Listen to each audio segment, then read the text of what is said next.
नमस्कार दोस्तों, study time में आपका फिर से मैं बहुत बहुत स्वागत करता हूं। दोस्तों, अभी एक चयनित शिक्षक ने मुझे इन्फॉर्मेशन दी है जिसमें शिक्षक भर्ती के बारे में बात की गई। अभी इसके पहले जो मैंने वीडियो बनाया था वो पूरे ओबीसी रिजर्वेशन पर वीडियो था। वो किसी एक भर्ती का वीडियो नहीं था। लेकिन अगर हम स्पेशल शिक्षक भर्ती की बात करें तो शिक्षक भर्ती में क्या हो रहा है, क्योंकि शिक्षक भर्ती का केस नंबर अलग है।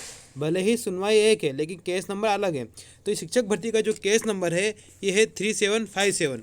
इस केस नंबर को अगर आप चेक करोगे तो सरकार ने इस पर भी अनुमति मांगी है और ये अनुमति कल ही मांगी, आप देख सकते हो। मैं आपको दिखा देता हूँ और किस प्रकार से अनुमति है, क्या अनुमति मिलने के बाद भर्ती हो सकती है या नहीं, वो मैं आपको दिखा देता हूँ। तो ये देखिए, अगर आप यहाँ चेक करोगे नीचे तो ये यहाँ पर एजी के द्वारा लगाई गई है वेकेटिंग स्टे हटाने के लिए। तो ये कब लगाई गई है? 23/8/2021 को। तो कहीं ना कहीं यहाँ पर शिक्षक भर्ती को लिए स्पेशल यहाँ पर अनुमति मांगी गई है। तो बहुत दिनों से यही मांग थी कि शिक्षक भर्ती को लेकर क्या स्पेशल अनुमति मांगी गई या नहीं मांगी गई। और इस पहले तो बेवकूफ़ बना दिया गया, लेकिन इस बार उन्होंने मांगी है। अब सबसे बड़ा सवाल ये है दोस्तों, क्या ये 14% ओबीसी 14% पर मांगी गई है या 27%? दोस्तों, अगर आप करंट सिनेरियो देखेंगे और आजकल की जो न्यूज़ आई है ओबीसी रिजर्वेशन को लेकर, तो वो 27% पर ही आधारित है। मतलब कि यहाँ पर यह भी क्लियर नहीं है कि ये स्टे कितने प्रतिशत पर हटाने के लिए कहा है। ओके, तो अगर स्टे हटाने की बात की जा रही है तो एक बात क्लियर है कि 27% पर ही हो सकती है। ओके, क्योंकि जो स्टे लगा है, सिंपल सा लॉजिक है, क्योंकि जो स्टे लगा है वो 14% पर नहीं लगा है, जो स्टे लगा है वो 27% पर लगा है। ओके, तो हो सकता है ये 27% पर हो। अब सबसे बड़ा सवाल ये है कि सर 27% पर अगर स्टे हटाने की अगर बात कर रही है तो कोर्ट तो अनुमति देगी नहीं। तो इस पर भी मैं आपका थोड़ा कन्फ्यूजन क्लियर कर दूँ। दोस्तों, मैं एक बात यहाँ क्लियर कर देना चाहता हूँ, मैं यहाँ पर दोनों केस लेके चल रहा हूँ, 14% और 27%। देखिए, अगर 14% की बात हो रही है तो कोर्ट तो अनुमति दे देगी, यहाँ पर किसी प्रकार की कोई प्रॉब्लम नहीं आएगी। अगर 14% की बात की जा रही है इस अनुमति में, ओके, तो यहाँ पर किसी प्रकार की कोई प्रॉब्लम नहीं आएगी। अगर सरकार 27% की बात करती है तो क्या कोर्ट अनुमति देगी या नहीं देगी?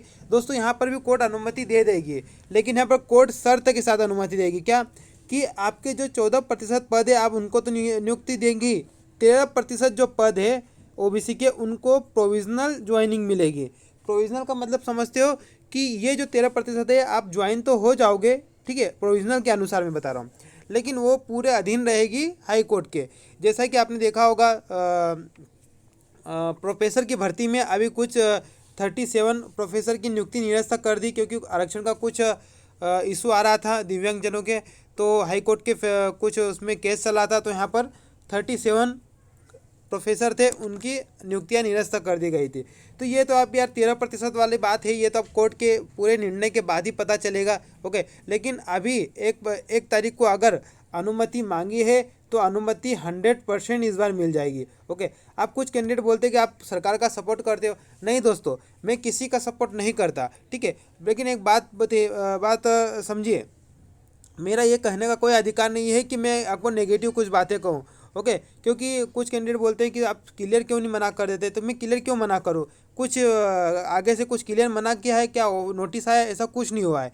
तो मैं चीज़ें है जो करंट न्यूज़ पर आपको प्रोवाइड करवाता हूँ। ओके, उसमें किसी को बुरा भी लगता है, किसी को अच्छा भी लगता है।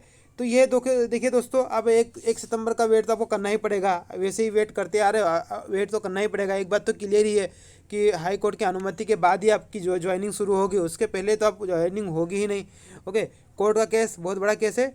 अब यहाँ पर अनुमति है तो अनुमति मिल जाएगी दोनों केसेस में, बाकी फिर कोर्ट के ऊपर है। लेकिन यहाँ पर जो मेरी राय है वो आप भी अपनी राय रख सकते हो कमेंट के माध्यम से, स्वतंत्र है, कमेंट बॉक्स ऑन रहता है, किसी की कमेंट में ब्लॉक नहीं करता हूँ। आप कमेंट करिए, अच्छे से करिए, सभ्य भाषा में करिए। ओके, विरोध भी करिए, सभ्य भाषा में करिए। धन्यवाद।